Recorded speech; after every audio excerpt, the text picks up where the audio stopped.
Grayson, a long time ago, Auntie Cindy gave us this book one Christmas. She gave it to all members of the family in remembrance to Uncle Joshua. And this book is called The Crippled Lamb, and it's by Max Lucado. Once upon a time, in a sunny valley, there lived a little lamb named Joshua. He was white with black spots, black feet, sad eyes. Joshua felt sad when he saw the other lambs with snow-white wool and no spots. He felt sad when he saw the other sheep with their moms and dads because he didn't have a mom or a dad. But he felt saddest when he saw the other lambs running and jumping because he couldn't. Josh had been born with one leg that didn't work right. He was crippled. He always limped when he walked. That's why he always watched while the other lambs ran and played. Joshua felt sad and alone, except when Abigail was around. Abigail was Josh's best friend. She didn't look like a friend for a lamb. She was an old cow. She was brown with white blotches that looked like rain puddles on a path. Her belly was as round as a barrel, and her voice was always kind and friendly. Some of Joshua's favorite hours were spent with Abigail. They loved to pretend they were on adventures in distant lands. Josh liked to listen to Abigail tell stories about the stars. They would spend hours on the hill, looking into the valley. They were good friends. But even with a friend like Abigail, Josh still got sad. It made him sad to be the only lamb who could not run and jump and play in the grass. That's when Abigail would turn to him and say, "Don't be sad, little Joshua. God has a special place for those who feel left out." Josh wanted to believe her, but it was hard. Some days he just felt alone. He felt alone the day the shepherds decided to take the lambs to the next valley, where there was more grass. The sheep had been in the valley so long, the ground was nearly bare. All the sheep were excited when the shepherd told them they were going to a new meadow. As they prepared to leave, Josh hobbled over and took his place on the edge of the group, but the others started laughing at him. "You're too slow to go all the way to the next valley. Go back, slowpoke. We'll never get there if we have to wait on you. Go back, Joshua." That's when Josh looked up and saw the shepherd standing in front of him. "They are right, my little Joshua. You better go back. This trip is too long for you. Go and spend the night in the stable." Joshua looked at the man for a long time. Then he turned slowly and began limping away.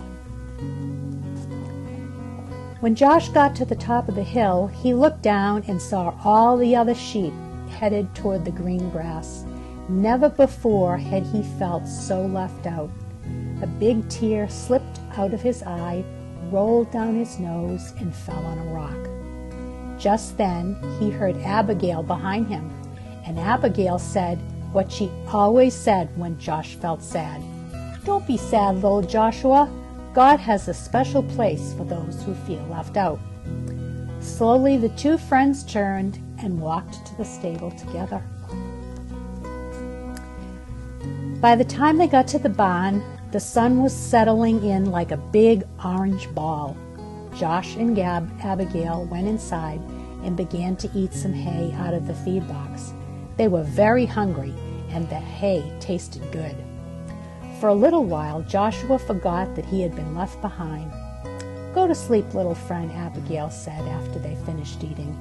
"You've had a hard day." Josh was tired, so he lay down in the corner on some straw and closed his eyes. He felt Abigail lie down beside him, and he was glad to have Abigail as his friend. Soon Josh was asleep. At first, he slept soundly, curled up against Abigail's back. In his sleep, he dreamed. He dreamed of running and jumping, just like the other sheep. He dreamed of long walks with Abigail through the valley, and he dreamed of being in a place where he never felt left out. Suddenly, strange noises woke him up. "Abigail," he whispered, "wake up, I'm scared." Abigail lifted her big head and looked around. The stable was dark except for a small lamp hanging on the wall. "Somebody is in here," Josh whispered. They looked across the dimly lighted stable. There, laying on some fresh hay in the feed box, was a baby. A young woman was resting on a big pile of hay beside the feed box. Joshua looked at Abigail, thinking his friend could tell him what was going on, but Abigail was just as surprised as Josh. Josh looked again at the woman and the child. They limped across the stable. He stopped next to the mother and looked into the baby's face. The baby was crying. He was cold. The woman picked up the baby and put him on the hay next to her. Josh looked around the stable for something to keep the baby warm. Usually there were blankets, but not tonight. The shepherds had taken them on their trip across the valley. Then Joshua remembered his own soft, warm wool. Timidly, he walked over, curled up close to the baby. "Thank you, little lamb," the baby's mother said softly. Soon the little child stopped crying and went back to sleep. About that time, a man entered the stable carrying some rags. "I'm sorry, Mary," he explained. "This is all the cover I could find." "It's okay," she answered. "This little lamb has kept the new king warm." A king! Joshua looked at the baby and wondered who he might be. "His name is Jesus," Mary spoke, as if she knew Joshua's question. "God's son. He came from heaven to teach us about God." Just then there was another voice at the door. It was the shepherds, the ones who had left Joshua behind. Their eyes were big and they were excited. "We saw a bright light and we heard the angels," they began. And then they saw Joshua next to the baby. "Joshua, do you know who this baby is?" He does now. It was the young mother who was speaking.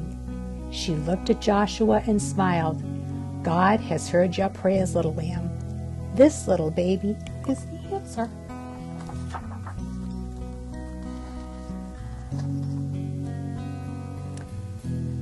Joshua looked down at the baby, and somehow he knew this was a special child.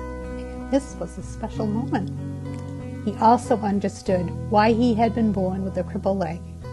He had been like the other sheep. He would have never been in the valley, but since he was different, he was in the stable, among the first to welcome Jesus into the world. He turned and walked back to Abigail and took his place beside his friend. "You were right," he told her. "God does have a special place for me." The end. Did you like the book?